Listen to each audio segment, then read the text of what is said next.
Good afternoon student. তো গত আগের যে আলোচনাতে ছিলাম সেখানে আমরা আলোর প্রতিফলন সম্পর্কে ডিটেল আলোচনা করেছি। তো আলোর প্রতিফলনের কোনো পার্ট কিন্তু আর বাকি নেই তোমাদের সিলেবাস অনুযায়ী। তো এবার আমরা কোথায় ঢুকে যাচ্ছি না, এবার আমরা আলোর প্রতিসরণের অংশে ঢুকে যাচ্ছি। তো আলোর প্রতিসরণ কিন্তু আলোরই একটা ভিন্ন ঘটনা, যেমন ঠিক প্রতিফলন যেমন একটা ঘটনা, তো আলোর প্রতিসরণও কিন্তু একই একটি ঘটনা। অর্থাৎ এখানে একটু ডিফারেন্সটা কি না, আগে যেমন প্রতিফলনে আমাদের একটা মাধ্যমের প্রয়োজন হতো, তো এখানে প্রতিসরণের ক্ষেত্রে কমপক্ষে কিন্তু দুটো মাধ্যম লাগবে। অর্থাৎ দুটোর বেশি হলেও চলবে, কিন্তু কমপক্ষে দুটো মাধ্যমের কিন্তু এখানে আবশ্যকতা আছে। তো আমরা দেখে নিই যে আলোর প্রতিসরণে কিছু বিশেষ বিশেষ গুণাবলী, অর্থাৎ কি গুণ দেখলে আমরা তাকে বলবো যে আলো প্রতিসরণ হচ্ছে, আর কি গুণ দেখলে আমরা তাকে বলবো যে আলোর প্রতিফলন হচ্ছে। তাহলে প্রতিফলন আর প্রতিসরণের দুটো যেহেতু আলাদা, তো সেহেতু আমরা কি প্রতিসরণের ক্ষেত্রে কিছু বিশেষ গুণ আমরা দেখতে পাই প্রতিফলনের থেকে, যেগুলো আলাদা। তো প্রথম কি আছে না, কমপক্ষে দুটি মাধ্যম আবশ্যক, একটি ঘন এবং একটি লঘু। তো যে দুটো মাধ্যম আমরা লব তাদের মধ্যে কিন্তু ঘনত্বের ফারাক থাকবে, অর্থাৎ একটা মাধ্যম কম ঘনত্ব সম্পন্ন হবে এবং একটা মাধ্যম তার তুলনায় বেশি ঘনত্ব সম্পন্ন হবে। ঠিক আছে, তো উভয় মাধ্যমে ঘনত্বের আপেক্ষিক তারতম্য থাকবে। তো দুটো মাধ্যমই যদি একই নিয়ে নিই, কিন্তু সেখানে কিন্তু আলোর কোনো প্রতিসরণই ঘটবে না। তো এটা কিন্তু একটা খেয়াল রাখার বিষয়। দ্বিতীয় কি বলছে না, উভয় মাধ্যমে আলোর বেগের তারতম্যের জন্য কিন্তু প্রতিসরণ হয়। তো এটা আমরা কি জানলাম না, যখনই কোনো মাধ্যমে ঘনত্বের ফারাক ঘটবে, অর্থাৎ ঘনত্বের তারতম্য ঘটবে, সেখানে আলোর বেগেরও কিন্তু তারতম্য ঘটবে। অর্থাৎ যদি মাধ্যমটা খুব ঘন হয় তাহলে আলোর বেগ কি হবে, কমে যাবে। মাধ্যমটা যদি লঘু হয় তাহলে আলোর বেগ বেড়ে যাবে। তাহলে ঘনত্বের সঙ্গে সঙ্গে কিন্তু আলোর বেগ ব্যস্তানুপাতে পরিবর্তিত হয়। তো এই আলোর বেগের পরিবর্তনের জন্যই কিন্তু আলোর প্রতিসরণ হয়। তো এটা একটা খুবই মনে রাখার বিষয়, এটা খুবই ভাইটাল পয়েন্ট। তাহলে আলোর প্রতিসরণ হওয়ার প্রধান কারণ হচ্ছে আলোর বেগের তারতম্য। এছাড়াও কি বলেছে না, আলোর তরঙ্গ দৈর্ঘ্য যদি একই হয়, অর্থাৎ আলোর যে বেগের যে পরিবর্তন হবে, সেক্ষেত্রে কিন্তু যদি আমরা দুটো মাধ্যমে যদি একই বর্ণের আলো নিই, অর্থাৎ একই বর্ণ বা একই তরঙ্গ দৈর্ঘ্যের যদি আলো নিই, সেটাই আমরা দেখতে পাবো। নাহলে কিন্তু তরঙ্গ দৈর্ঘ্যের পরিবর্তন হলেও কিন্তু বেগের পরিবর্তন হয়। তো এখানে একটা জিনিস ফিক্সড রাখতে হবে যে যদি আমরা প্রতিসরণের সাপেক্ষে বেগের সম্পর্ক আমরা জানতে চাই, তো সেক্ষেত্রে আমাদের তরঙ্গ দৈর্ঘ্য কি স্থির রাখতে হবে, অর্থাৎ একটি নির্দিষ্ট বর্ণের আলোকে নিতে হবে, অর্থাৎ হতে পারে সেটা লাল বা সবুজ বা যে কোনো একটা বর্ণে। ঠিক আছে, তো এবারে নেক্সট কি বলা আছে না, ঘন থেকে লঘু মাধ্যমে আলোর প্রতিসরণ ঘটলে প্রতিসৃত রশ্মি অবিলম্ব থেকে দূরে সরে যায়। অর্থাৎ এক্ষেত্রে প্রতিসরণ কোণের যে মান হয় তা আপাতন কোণের তুলনায় বড় হয়। অর্থাৎ ঘন থেকে যখনই লঘু মাধ্যমে যাব তখন কি হবে, আলোর বেগ বেড়ে যাবে। তাহলে আলোর বেগ বেড়ে গেলে কি হবে না, আলোর যে বিস্তার অর্থাৎ বিস্তৃতিটাও কিন্তু বেশি হয়ে যাবে। তো আলোর বিস্তৃতি বেশি হয়ে গেলে কি হবে না, যে প্রতিসৃত রশ্মিটা সেটা অবিলম্ব থেকে দূরে সরে যাবে। সেই কারণের জন্যই কিন্তু আপতন কোণ এবং আপতন কোণের তুলনায় প্রতিসরণ কোণের মান কিন্তু অনেক বড় হয়ে যাবে। দ্বিতীয় কি বলা আছে না, যখন লঘু থেকে কোনো ঘন মাধ্যমে আলোর প্রতিসরণ হয়, তাহলে সেক্ষেত্রে কি হবে না, প্রতিসৃত রশ্মি অবিলম্বের কাজে সরে আসবে। অর্থাৎ লঘু থেকে ঘন মাধ্যমের ঘনত্ব যেহেতু বেড়ে যাচ্ছে, তাহলে সেক্ষেত্রে কি হবে, আলোর বেগ কমে যাবে। তাহলে আলোর বেগ যখন কমে যাবে তার বিস্তারও কমে যাবে, অর্থাৎ প্রতিসৃত রশ্মিটা কি হবে, অবিলম্বের দিকে সরে আসবে। তো সেক্ষেত্রে কি হবে না, আপাতন কোণের যা মান ছিল প্রতিসরণ কোণের মান কি হবে, তার থেকে অনেক কম হয়ে যাবে, অর্থাৎ প্রতিসরণ কোণ ছোট হয়ে যাবে।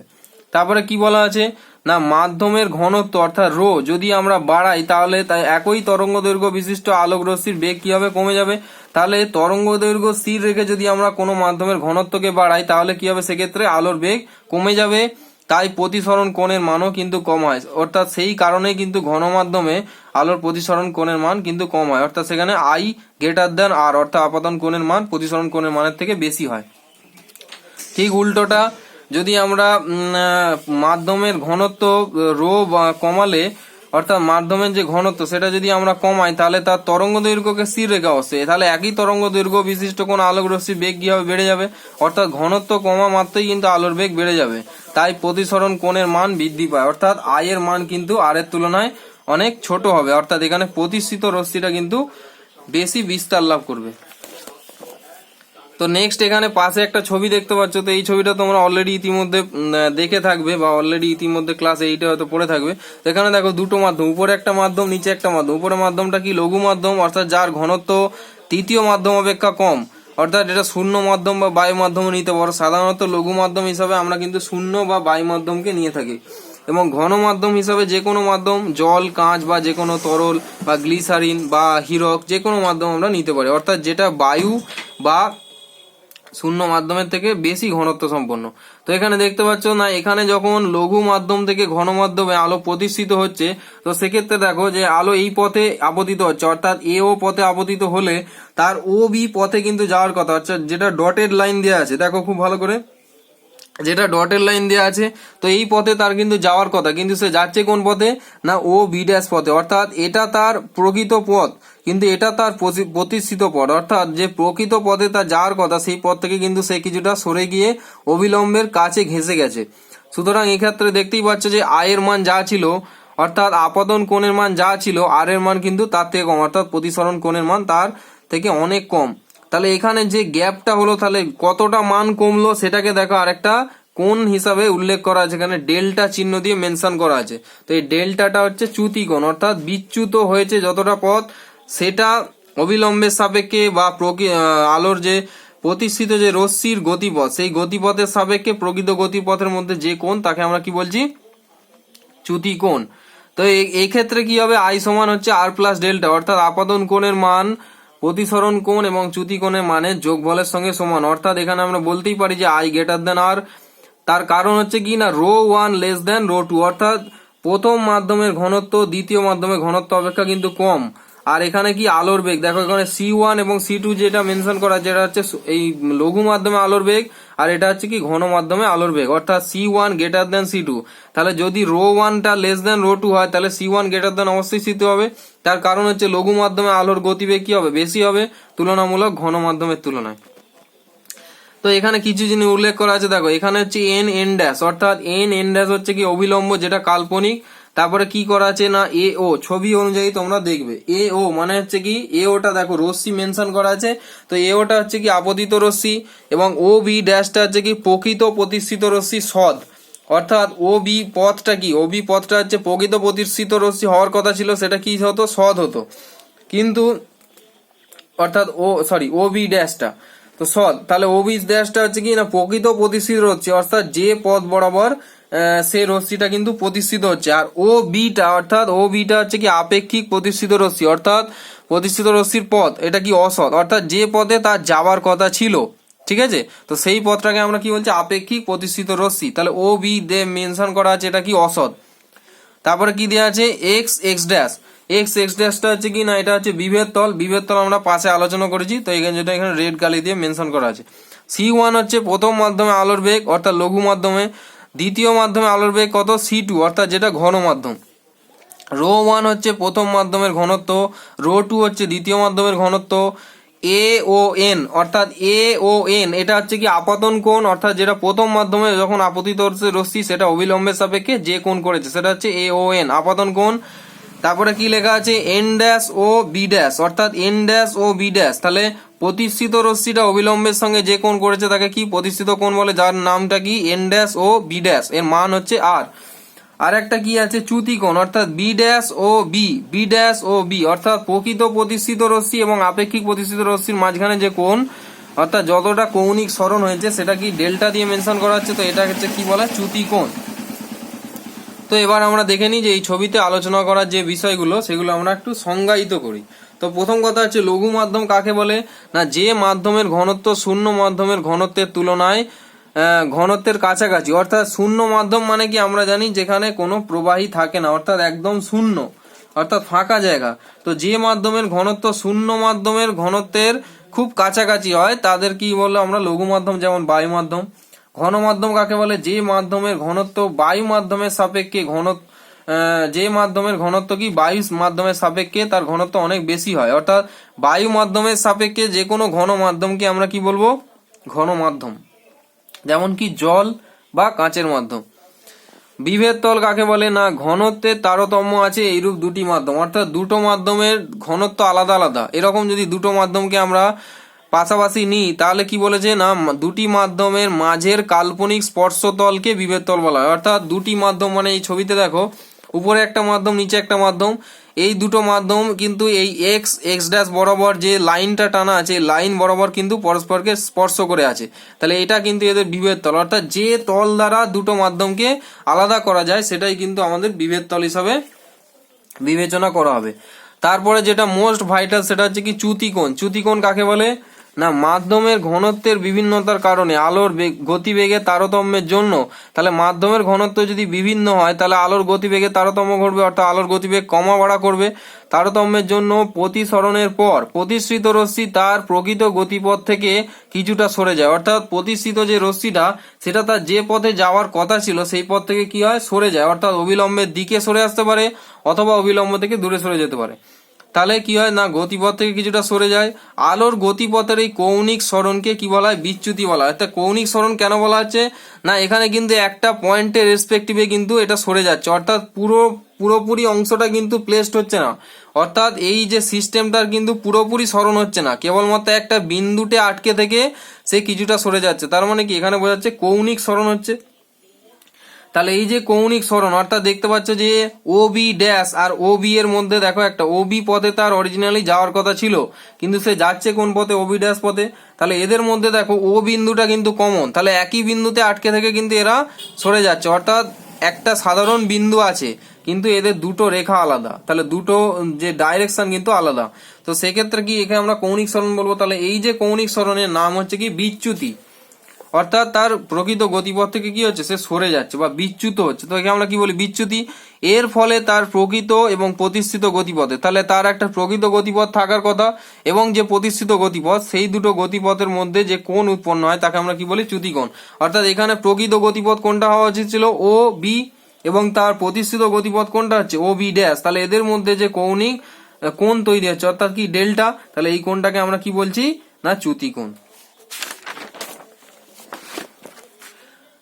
নেক্সট আমরা দেখে নিই যে আলোর প্রতিসরণ কাকে বলে। তাহলে এখানে আলোর প্রতিসরণের সংজ্ঞাটা আমরা জেনে নিই। তাহলে কি বলছে না, দুটি ভিন্ন ঘনত্ব বিশিষ্ট আলোকীয় মাধ্যম, তাহলে দুটো ভিন্ন ঘনত্ব বিশিষ্ট আলোকীয় মাধ্যম হতে হবে, অর্থাৎ আলো যেন ওই মাধ্যমের মধ্যে দিয়ে প্রবেশ করতে পারে, অর্থাৎ স্বচ্ছ এবং সমসত্ব মাধ্যম হতে পারে। তার মানে ঘন মাধ্যম মনে কিন্তু আমরা যে কোনো যেমন কাঠ, লোহা ইত্যাদি কিন্তু আমরা নিলে হবে না, তাহলে আলোকীয় মাধ্যম হতে হবে, অর্থাৎ আলো যার মধ্যে প্রবেশ করতে পারে বা স্বচ্ছন্দে চলাফেরা করতে পারে এরকম কোনো মাধ্যম।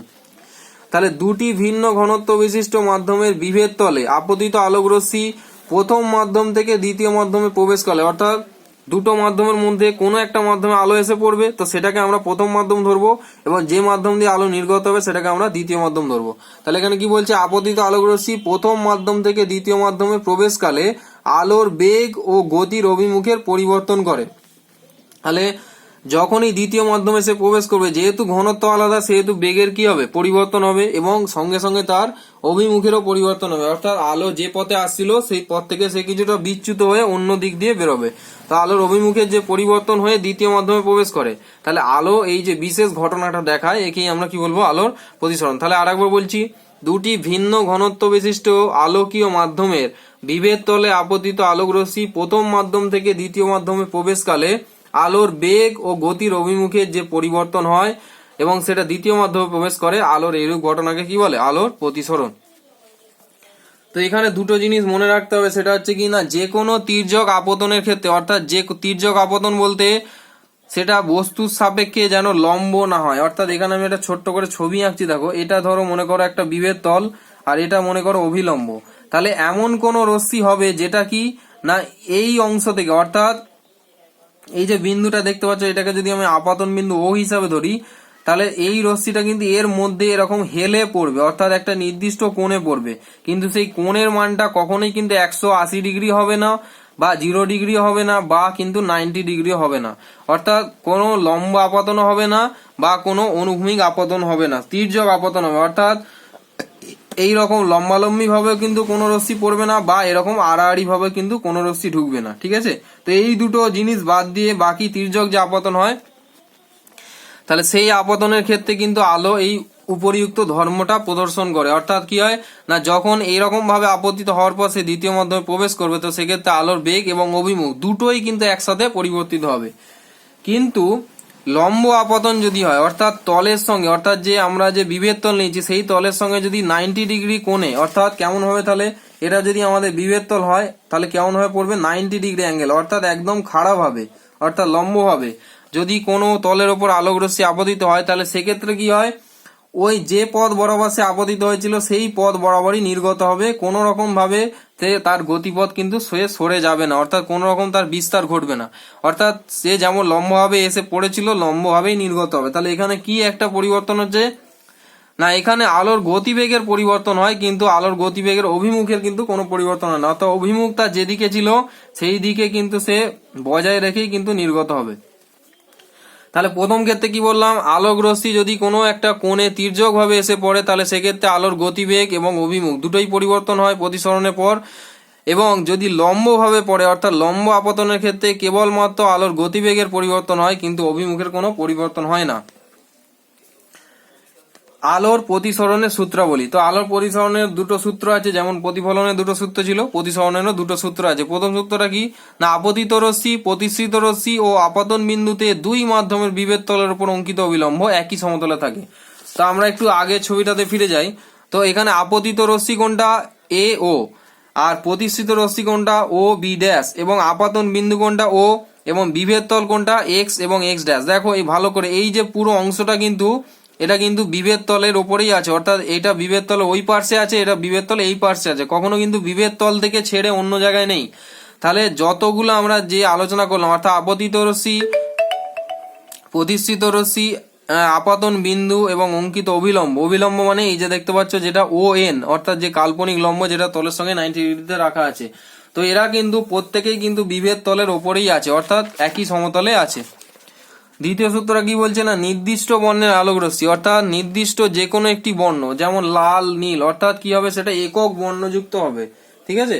তো এরকম যদি নেওয়া হয় তো নির্দিষ্ট বর্ণের আলোক রশ্মি ও দুটি নির্দিষ্ট মাধ্যম, তাহলে দুটি নির্দিষ্ট মাধ্যম কি না, দুটো মাধ্যমের যে প্রতিসরাঙ্কের মান সেটা কিন্তু আলাদা আলাদা হতে হবে, অর্থাৎ ভিন্ন প্রতিসরাঙ্ক বিশিষ্ট।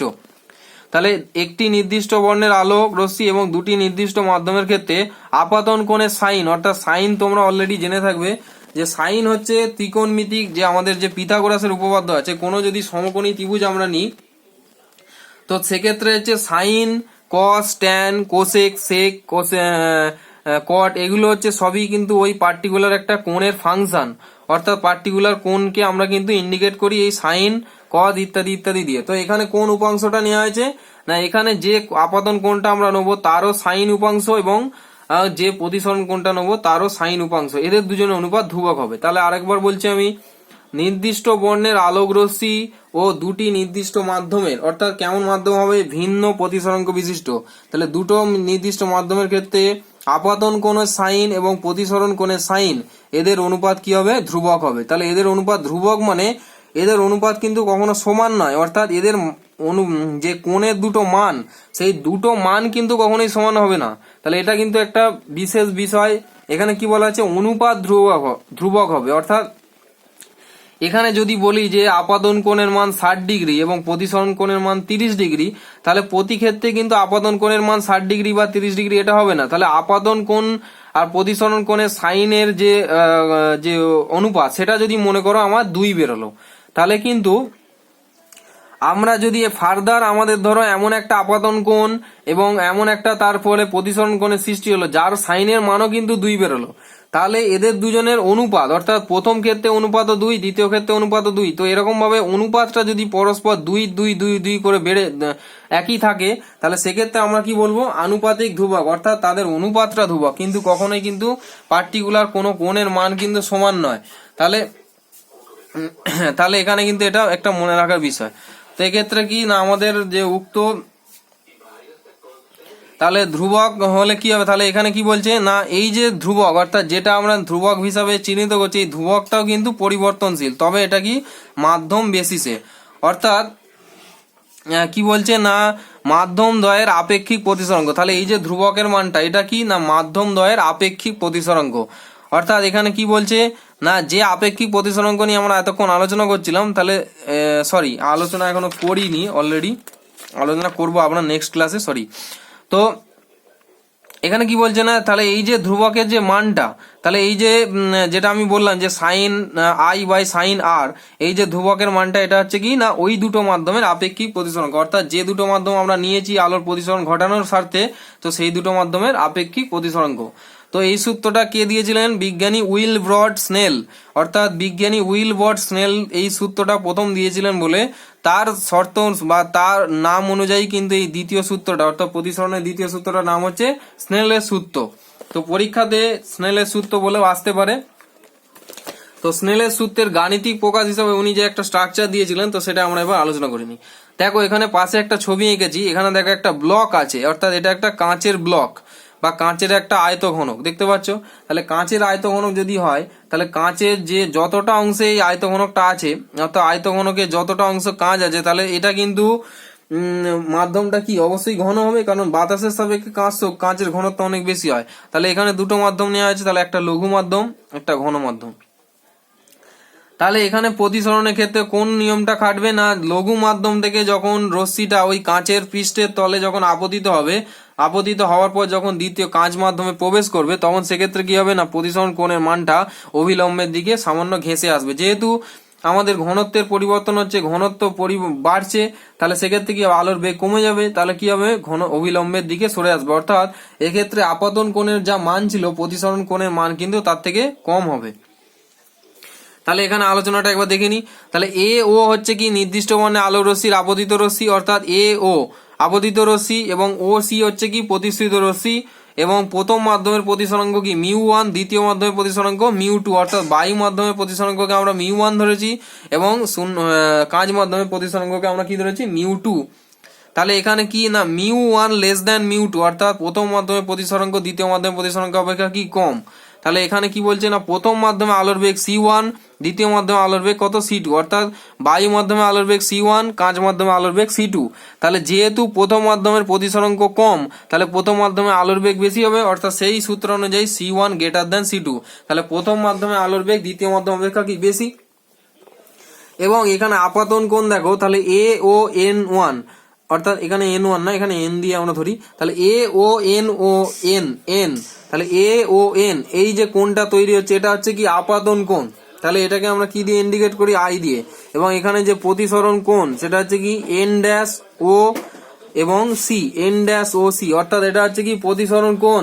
তাহলে এটা কি বলে প্রতিসরণ কোণ। তাহলে এখানে কি বলছে না আমাদের যে সূত্র যেটা ছিল সেটা হচ্ছে কি না আপতন কোণের সাইন এবং প্রতিসরণ কোণের সাইন, এদের দুজনের অনুপাত কি হবে ধ্রুবক হবে, এবং যে ধ্রুবকটাকে আমরা কি বলছি আপেক্ষিক প্রতিসরাঙ্ক, অর্থাৎ যে দুটো মাধ্যম আমরা নিয়েছি সেই দুটো মাধ্যমের আপেক্ষিক প্রতিসরাঙ্ক। তো এক্ষেত্রে প্রথম যে মাধ্যমটা নেওয়া আছে সেটাকে আমরা 1 দিয়ে ইন্ডিকেট করছি μ1, এবং দ্বিতীয় মাধ্যমটাকে μ2 দিয়ে ইন্ডিকেট করছি। তাহলে এখানে কি লেখা আছে দেখো 1 μ2, অর্থাৎ কোনো মাধ্যমে যখন আমরা দুটো মাধ্যম আপেক্ষিক প্রতিসরাঙ্ককে ইন্ডিকেট করি তখন আমরা এরকম দুদিকে দুটো সিম্বল থাকে। তাহলে দুদিকে দুটো সিম্বলের কি গুরুত্ব না, প্রথমে যে সিম্বলটা 1 বলে লেখা আছে তার সাপেক্ষে পরের যে সিম্বলটা যেটাতে 2 বলে লেখা আছে সেই মাধ্যমের কিন্তু প্রতিসরাঙ্ক। অর্থাৎ এখানে এটাই বোঝাচ্ছে 1 মাধ্যমের সাপেক্ষে 2 মাধ্যমের প্রতিসরাঙ্কই হচ্ছে কি তার দুটো মাধ্যমের আপেক্ষিক প্রতিসরাঙ্ক। তো এখানে স্নেলের সূত্র অনুযায়ী কি বলছে সাইন আই 1, এখানে 1 কেন লেখা আছে না আই যে আপতন কোণ যেটা সৃষ্টি হয়েছিল সেটা প্রথম মাধ্যমে অর্থাৎ 1, এবং সাইন আর 2, এখানে 2 কেন লেখা আছে না আর যে প্রতিসরণ কোণ যেটা সৃষ্টি হয়েছিল সেটা হচ্ছে দ্বিতীয় মাধ্যমে। তাহলে এখানে সেই কারণে এটা সাইন আই বাই সাইন আর। তাহলে এটা হচ্ছে স্নেলের সূত্রের একটা গাণিতিক রূপ। তাহলে পরীক্ষাতে যখন স্নেলের সূত্র তোমরা লিখবে তখন নিচে গাণিতিক রূপটা কিন্তু উল্লেখ করে দেবে, এবং এখানে পার্টিকুলারলি এই যে 1 μ2 যেভাবে লেখা আছে এটা তোমরা এ মিউ ভি বা যে কোনো নামে লিখতে পারো, এটা কিন্তু পাশে মেনশন করবে অবশ্যই যা এটা হচ্ছে ওই দুটো মাধ্যমের আপেক্ষিক প্রতিসরাঙ্ক। তো প্রতিসরাঙ্ক কাকে বলে না, প্রতিসরাঙ্ক হচ্ছে এটি মাধ্যমের উপাদানের একটি বিশেষ ধর্ম, অর্থাৎ যে মাধ্যমে আমরা প্রতিসরাঙ্ক নির্ণয় করব সেই মাধ্যমের উপাদান, অর্থাৎ সেই মাধ্যমটা যে বস্তু দিয়ে তৈরি বা যে মেটেরিয়ালস দিয়ে তৈরি তার একটা বিশেষ ধর্ম, যার মানের ওপর কি নির্ভর করে না যার মানের ওপর নির্ভর করে আলোক রশ্মিগুচ্ছের গতিপথ এবং গতিবেগ। তাহলে এখানে কি বলছে না আলোর প্রতিসরাঙ্ক, অর্থাৎ আলোর নয় কোনো মাধ্যমের প্রতিসরাঙ্ক হচ্ছে এমন একটি বিষয় যেটা কি কার উপর নির্ভর করে না ওই মাধ্যম যে উপাদান দিয়ে তৈরি তার উপর নির্ভর করে। এবং এইটা কি ইন্ডিকেট করে, অর্থাৎ এই প্রতিসরাঙ্কটা কি পরিবর্তন ঘটায় না আলোর গতিবেগ, অর্থাৎ কি আলো কতটা বেগে প্রবেশ করবে এবং তার গতিপথ, অর্থাৎ গতিপথ মানে আলোটা কোন অভিমুখে যাত্রা করবে, অর্থাৎ অবিলম্ব থেকে দূরে সরে যাবে নাকি অবিলম্বের কাছে ঘেঁষে আসবে। তো এটা কিন্তু প্রতিসরাঙ্কের উপর নির্ভর করে। তাহলে এখানে কি বলছে না যে কোনো নির্দিষ্ট সমসত্ব স্বচ্ছ মাধ্যমের যে কোনো বিন্দুতে মাধ্যমের প্রতিসরাঙ্ক কিন্তু সবসময় একই হবে।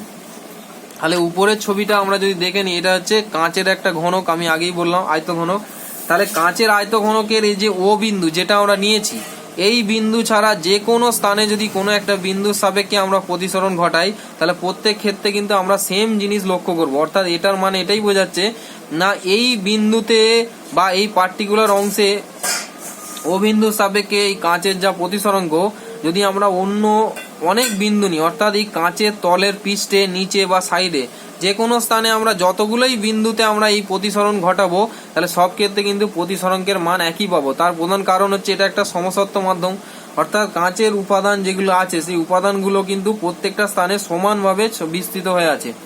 অর্থাৎ সেই কারণে আমরা যে কোনো স্থানেই নিই না কেন আমরা প্রত্যেক ক্ষেত্রে কিন্তু একই মান পাবো। তাহলে এটাই বলছে যে কোনো নির্দিষ্ট সমসত্ব স্বচ্ছ মাধ্যমের প্রতিটি বিন্দুতে যে কোনো বিন্দুতে আমরা নিই না কেন সেক্ষেত্রে প্রতিসরাঙ্কের মান কিন্তু একই হবে। তো প্রতিসরাঙ্ক কোন কোন বিষয়ের উপর নির্ভর করে? প্রতিসরাঙ্ক হচ্ছে প্রথম কথা হচ্ছে মাধ্যম দ্বয়ের প্রকৃতি, অর্থাৎ মাধ্যমটা কেমন আছে, লঘু না ঘন, অর্থাৎ তার ঘনত্বের উপর নির্ভর করে। দ্বিতীয় কি বলা হচ্ছে মাধ্যমের উষ্ণতা, অর্থাৎ মাধ্যমের প্রতিসরণকালে তার কত টেম্পারেচার আছে, অর্থাৎ মাধ্যমটা উষ্ণ আছে নাকি শীতল আছে। তাহলে উষ্ণ থাকলে কি হবে, তার ঘনত্ব অবভিয়াসলি কম হবে, শীতল থাকলে তার ঘনত্ব তুলনামূলক বেশি হবে। তো সেক্ষেত্রে নির্ভর করে। আর 3 নম্বরটা হচ্ছে কি না আপতিত আলোক রশ্মির বর্ণ ও তরঙ্গ দৈর্ঘ্য। তাহলে যে রশ্মিটা যে একক বর্ণের মনোক্রোমাটিক যে লাইটটা আমরা ফেলছি প্রতিসরণ ঘটানোর জন্য, সেই আলোর বর্ণ কেমন, অর্থাৎ লাল, নীল নাকি বেগুনি নাকি সবুজ নাকি হলুদ, যে 7টা আমাদের যে কালার আছে বা কোনো মিক্সড কালার যেটা আমি ফেলছি, তো তার যে বর্ণ এবং অর্থাৎ তার বর্ণ মানে কি তার তরঙ্গ দৈর্ঘ্যের উপর নির্ভর করে। তো এখানে সব থেকে বেশি তরঙ্গ দৈর্ঘ্য হচ্ছে লাল বর্ণে, তাহলে লালের সব থেকে তরঙ্গ দৈর্ঘ্য কিন্তু বেশি লাল বর্ণের আলোর, এবং বেগুনির কিন্তু সব থেকে কম। অর্থাৎ যদি আমাদের কোনো দুটো মাধ্যমের মধ্যে লাল বর্ণের সাপেক্ষে কোনো মাধ্যমের প্রতিসরাঙ্ককে বিচার করি, তাহলে কিন্তু আমাদের কি হবে না যখনই তরঙ্গ দৈর্ঘ্য বাড়বে তখন কি হবে আমাদের প্রতিসরাঙ্ক কি হয়ে যাবে, কমে যাবে। আর যখনই তরঙ্গ দৈর্ঘ্য কমবে প্রতিসরাঙ্ক বাড়বে। অর্থাৎ প্রতিসরাঙ্কের সঙ্গে কোনো মাধ্যমে একটি নির্দিষ্ট বর্ণের আলোর যে তরঙ্গ দৈর্ঘ্য সেটা হচ্ছে ব্যস্ত সম্পর্কিত। তো নেক্সট ক্লাসে আমরা এইটা ডিটেলে আলোচনা করব এবং প্রতিসরাঙ্কের যে দুটো বিশেষ ভাগ আছে, পরম প্রতিসরাঙ্ক এবং আপেক্ষিক প্রতিসরাঙ্ক, তো এটা নিয়ে আমরা আলোচনা করব।